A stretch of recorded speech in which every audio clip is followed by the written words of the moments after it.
Maka Isa alaihi salam hanya turun untuk meneguhkan syariat ini dan memperbaharuinya, karena ini adalah syariat terakhir, dan Muhammad Shallallahu Alaihi Wasallam adalah Rasul yang terakhir, kata Sirah.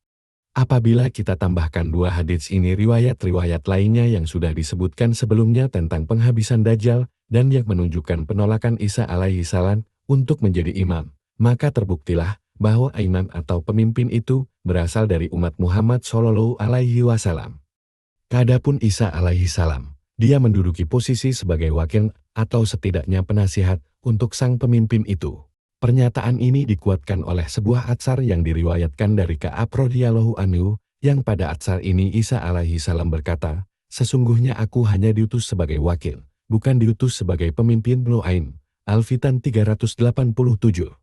Dua isyarat nabawi yang menunjukkan bahwa kepemimpinan itu dipegang oleh Isa alaihi salam. Dari Abu Hurairah radhiyallahu anhu, bahwasanya Rasulullah Shallallahu Alaihi Wasallam bersabda, "Bagaimana keadaan kalian ketika Ibnu Maryam turun kepada kalian, lalu dia memimpin kalian dari kalian sendiri?"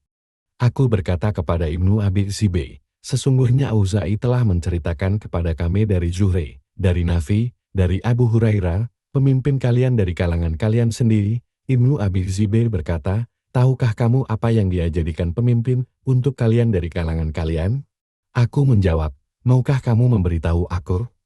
Dia berkata, "Dia menjadikan pemimpin untuk kalian dengan kitab Rab kalian dan sunnah Nabi kalian." Dalam riwayat lain pada Sahih Muslim, "Bagaimana keadaan kalian ketika Ibnu Maryam turun di tengah-tengah kalian, lantas dia memimpin kalian?" AR Muslim, dua riwayat pada kitab Al-Man, Hadits No. 155. Arah petunjuk. Hadits ini dengan dua riwayatnya menunjukkan bahwa Isa alaihi salam adalah pemimpin umat ini sesudah dia diturunkan ke dunia. Pengambilan dalil ini mungkin ada yang menyanggar. Kesimpulan yang didapatkan ini bertentangan dengan hadits-hadits yang telah diutarakan sebelumnya yang menunjukkan bahwa pemimpin umat ini berasal dari kalangan umat ini juga. Jawaban dari sanggahan di atas. Tiada pertentangan, karena kepemimpinan yang ditolak oleh Isa alaihi salam hanyalah khusus untuk posisi sebagai imam dalam salat, yakni imam dalam salat subuh yang sudah dikumandangkan ikamahnya ketika dia sampai di tempat itu. Disebutkan pada sejumlah atsar bahwa Isa alaihi salam menyampaikan alasan penolakannya dengan perkataannya kepada sang imam atau amir kaum muslimin, karena salat itu sudah dikumandangkan ikamahnya untuk dia. Ini termasuk salah satu adab Isa alaihi salam, karena kalau dia yang mengimami maka salat jamaahnya itu kurang afdal bila diimami oleh seseorang yang salat itu diikamati untuk orang tersebut, karena memang begitulah yang lebih afdal. Adapun sesudah dikerjakannya salat jamaah itu, maka Isa alaihi salam yang diserahi menjadi pemimpin kaum muslimin, sebagaimana dijelaskan oleh hadits ini dengan dua periwayatannya. Adapun hadits-hadits terdahulu yang menunjukkan bahwa pemimpin itu berasal dari kalangan umat ini dengan sabda Nabi Shallallahu Alaihi Wasallam, "Dan imam kalian berasal dari antara kalian," maka itu dibawa pemahamannya pada saat turunnya Isa alaihi salam. Nas hadits ini mengandung kemungkinan itu. Inilah pengarahan terbaik dalam menyatukan mengkompromikan di antara sekian banyak hadits ini. Itu ketika kepemimpinan kaum muslimin masih dipegang oleh selain Al-Mahdi. Adapun ketika Al-Mahdi masih hidup, maka kepemimpinan kaum muslimin dipegang oleh dia. Dari Abu Hurairah radhiyallahu anhu, dari Rasulullah Shallallahu Alaihi Wasallam bersabda, "Hari kiamat tidak akan terjadi sampai Ibnu Maryam turun di tengah-tengah kalian sebagai penguasa yang adil. Lantas dia menghancurkan salib, membunuh babi, meletakkan jizyah. Lalu harta menjadi berlimpah, sehingga tiada seorang pun yang mau menerimanya." Hair Al-Bukhari, Al-Masalim, Hadits No. 2467. Arah petunjuk. Sabda Nabi Shallallahu Alaihi Wasallam, "Ibnu Maryam turun di tengah-tengah kalian sebagai penguasa yang adil," menunjukkan isyarat yang jelas bahwa tiada penguasa, tiada pemimpin, dan tiada yang menetapkan hukum untuk kaum muslimin pada waktu itu selain Isa alaihi salam. Imam Muslim menuliskan bab untuk hadits-hadits ini bersama hadits sebelumnya dengan judul "Turunnya Isa alaihi salam sebagai penguasa." An-Nawawi bertutur menjelaskan kata hakaman Arab, maksudnya dia turun sebagai orang yang menetapkan hukum dengan syariat ini, bukan turun sebagai nabi dengan risalah yang baru dan syariat yang menghapuskan syariat sebelumnya. Akan tetapi dia itu hakim dari sekian banyak hakim umat ini. Syarh Muslim. Penulisan bab yang dilakukan oleh Imam Muslim dan perkataan Nawawi ini menjelaskan bahwa yang menjadi pemimpin adalah Isa alaihi salam. Termaktub pada hadits Abu Umamah yang panjang dari Nabi Shallallahu Alaihi Wasallam bersabda, kata menjadi satu, tiada yang disembah kecuali Allah. Perang telah meletakkan bebannya. Kaum Quraisy dirampas kerajaannya. Hr. Ibnu Majah secara panjang lebar. Hadits Nu 4077. Abu Daud secara ringkas. Hadits Nu 4300. Pensyarahnya berkata, adapun sanad sang penyusun kitab ini untuk hadits Abu Umamah ini, para perawi Ahmad dipakai oleh Al-Bukhari dalam sahihnya. Rawi-rawinya seluruhnya tsikat. Arah petunjuk. Sabda Rasulullah Shallallahu Alaihi Wasallam bahwa kaum Quraisy terampas kerajaannya di sini menerangkan dengan gamblang bahwa kepemimpinan tidak lagi tersisa di kalangan mereka. Kepemimpinan beralih kepada Isa alaihi salam. Jika tidak, kalau saja pemimpin itu bukan Isa alaihi salam, niscaya tidak akan ada perampasan kerajaan dari Quraisy ketika dia turun. Yang dimaksud dengan kerajaan di sini adalah pemerintahan dan kekhalifahan. Sebuah atsar dari Abdullah bin Umar radhiyallahu anhuma yang dapat menjelaskan keadaan ini, di dalam atsar itu termaktub, dia membunuh babi, meletakkan jizyah, dan orang Quraisy terampas kepemimpinannya. Hr. Nuaim dengan sanad yang dhaif. Al-Fitan.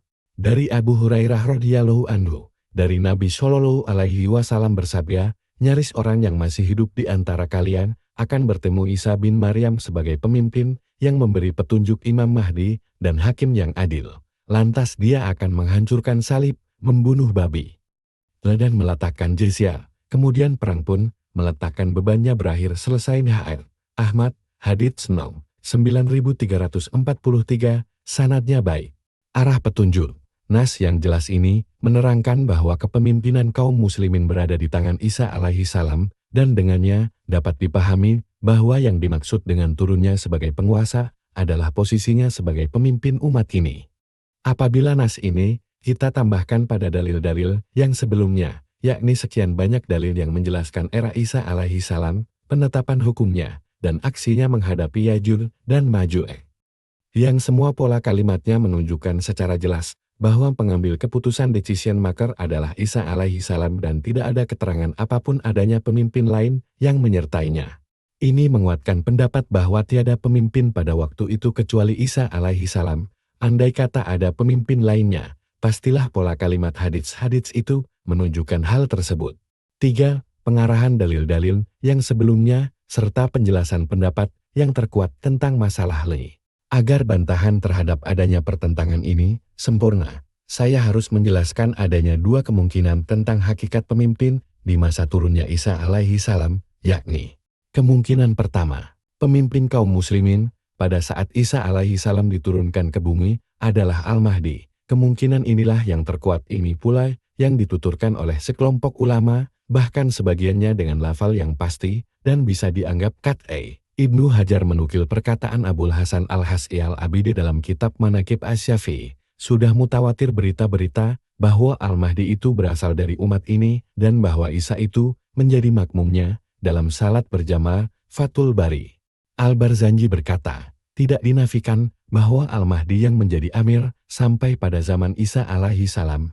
Pendapat ini diambil oleh Al-Adawi pada Sahih Al-Musnad, tatkala dia membuat satu bab yang berjudul Kepemimpinan Al-Mahdi atas Isa alaihi salam. Al-Adawi, Al-Musnad As-Sahih 511. Barangkali saja yang menyebabkan para ulama menegaskan dengan kuat kepemimpinan Al-Mahdi atas Isa alaihi salam adalah hadits Jabir radhiyallahu anhu. Bersabda Rasulullah Shallallahu Alaihi Wasallam, Isa bin Maryam turun lalu pemimpin mereka Al-Mahdi berkata, kemarilah dan imamilah salat kami. Isa berkata, tidak. Sesungguhnya sebagian mereka adalah pemimpin untuk sebagian yang lainnya. Sebagai bentuk pemuliaan Allah untuk umat ini, atsar ini disebutkan oleh Dr. Abdul Alim Al-Bustawi. Dia menyandarkannya kepada Nuaim bin Hamad pada kitab Ahbar Al-Mahdi, Al-Harits bin Abu Usamah pada musyadnya. Dan dinukilkan dari Ibnu Qayyim ketetapan hukumnya terhadap hadits ini dengan tuturannya, ini sanadnya baik. Lantas dia mengomentari itu dengan kata-katanya, sanadnya sahih. Dalam satu atsar dari Muhammad bin Sirin, dia berkata, Al-Mahdi berasal dari umat ini, dan dia sendiri yang mengimami Isa bin Maryam alaihi salam. Atsar ini diriwayatkan oleh Nu'ain pada Kilab Al-Fitan, Note 1046. Muhakiknya berkata, sanadnya Hasan. Orientasi masalah. Berdasarkan pendapat ini, dapat dikatakan bahwa Isa alaihi salam turun pada akhir masa Al-Mahdi. Isa alaihi salam tidak mengimami salat jamaah itu, karena keistimewaan Al-Mahdi dan posisinya yang mengimami Isa alaihi salam sesuai dengan kedudukannya yang sangat tinggi sebagai mujadid pembaharu terbesar pada umat Muhammad Shallallahu Alaihi Wasallam.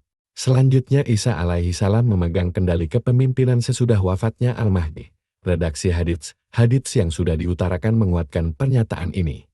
Khususnya karena kebanyakan riwayat yang bertutur tentang Imam Mahdi memaparkan bahwa masa kepemimpinannya itu mungkin tinggal tersisa 7 tahun, atau 8 tahun, atau 9 tahun. Begitu pula orang yang mencermati redaksional hadits tentang berbagai pertempuran besar dan pernyataan yang menganggap bahwa Al-Mahdi adalah pemimpin pejuang kebenaran dalam rangkaian perang itu. Pastilah dia mendapatkan gambaran yang jelas bahwa saat munculnya Dajjal dan turunnya Isa alaihi salam itu di akhir masa Al-Mahdi. Berdasarkan kesimpulan itu, dapat kita katakan bahwa Isa alaihi salam pada mulanya enggan untuk menjadi imam karena keistimewaan Al-Mahdi. Apalagi dia diturunkan pada akhir masa kepemimpinan Al-Mahdi. Kemudian sesudah itu, Isa alaihi salam menerima tampuk kepemimpinan sebagaimana ditunjukkan oleh nas-nas yang sudah dipaparkan. Pendapat ini dibangun atas dasar kemungkinan masa kepemimpinan Al-Mahdi antara 7-9 tahun. Adapun, jika yang dimaksud dengan itu hanya era kestabilan kerajaannya yang dimulai dengan turunnya Isa alaihi salam, maka ini juga merupakan satu kemungkinan yang lain. Dapat dikatakan juga bahwa kepemimpinan tetap dipegang oleh Al-Mahdi, tetapi kepemimpinan itu tidak lagi menjadi milik Al-Mahdi secara mutlak tanpa merujuk kepada keputusan Isa alaihi salam, karenanya boleh jadi pemerintahan Islam dipegang oleh 2 orang dalam kondisi ini. Atau boleh pula menisbatkan kepemimpinan dan pemerintahan kepada Isa alaihi salam, karena dialah penasihat pada seluruh urusan yang berkenaan dengan umat Islam. Adapun kekuasaan eksekutif langsung dipegang oleh Al-Mahdi, dengan kesimpulan ini, 2 perkara itu tak lagi saling menafikan. Demikianlah, pendapat ini menghilangkan dari kita persoalan yang timbul, hadits yang menceritakan karakter era Al-Mahdi dengan kondisi yang longgar, adil, hilangnya kediktatoran dan kekejaman, serta berlimpahnya harta. Semua itu sangat mirip dengan hadits yang menceritakan era Isa alaihi salam. Inilah yang menunjukkan bahwasanya hadits tersebut sebenarnya menceritakan satu periode yang sama, di dalamnya ada kepemimpinan umat ini, yakni sebaik-baik kekasih Allah di muka bumi, bersama penasihatnya Kalimatullah Isa alaihi salam. Di samping itu, pendapat ini juga merupakan pendapat yang paling mengarah kepada penyatuan hadits yang menuturkan bahwa Isa alaihi salam pada masa itu selaku pemegang kendali pemerintahan, hadits yang menunjukkan Al-Mahdi sendirilah yang memerintah. Dan hadits yang menunjukkan kerajaan tetap berada di tangan Quraisy walaupun hanya tinggal 2 orang saja, serta atsar yang menunjukkan terampasnya kerajaan dari kalangan Quraisy. Terampasnya kerajaan di sini maksudnya adalah terampasnya hak prerogatif hak mengambil keputusan sendiri yang melekat pada jabatan Al-Mahdi dalam memutuskan perkara, sehingga dia harus merujuk kepada Isa alaihi salam terlebih dahulu. Dari arah ini, dapat dikatakan sebenarnya Isa yang memegang kekuasaan kenegaraan. Dapat dikatakan juga bahwa pemimpin umat ini yang langsung mengurusi pemerintahan yang berhubungan dengan umat adalah Al-Mahdi sebagai kepala pemerintahan. Kemungkinan kedua, turunkannya Isa alaihi salam terjadi pada masa pemerintahan salah seorang khalifah pengganti Al-Mahdi. Kemungkinan ini, walaupun kalah kuat akan tetapi dapat saja terjadi, karena ada kemungkinan wafatnya Al-Mahdi itu sebelum munculnya Dajjal sebagaimana sudah saya jelaskan sebelumnya. Dan beberapa orang dari kalangan orang-orang yang mendapat petunjuk Al-Mahdiin menggantikannya sebagai imam kaum muslimin. Ada kemungkinan yang menjadi khalifah pada waktu itu adalah Al-Qahtani. Adapun 2 atsar sebelumnya yang sudah saya sebutkan tentang kepastian bahwa sang imam itu adalah Al-Mahdi, maka sudah saya jawab pada pasal Al-Mahdi, yaitu ketika saya menjelaskan bahwa hadits yang diriwayatkan itu hanya menunjukkan sifat seseorang dan bukan menunjuk personal tertentu. Artinya adalah siapapun yang menjadi pemimpin pada waktu itu sudah pasti termasuk kalangan imam yang mendapat hidayah.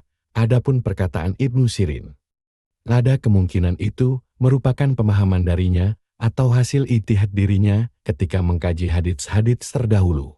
Oleh karenanya penunjukan dua absar itu bahwa Al-Mahdi sendiri yang menjadi pemimpin pada saat turunnya Isa alaihi salam itu masih berupa kemungkinan, bukan kepastian. Orientasi masalah.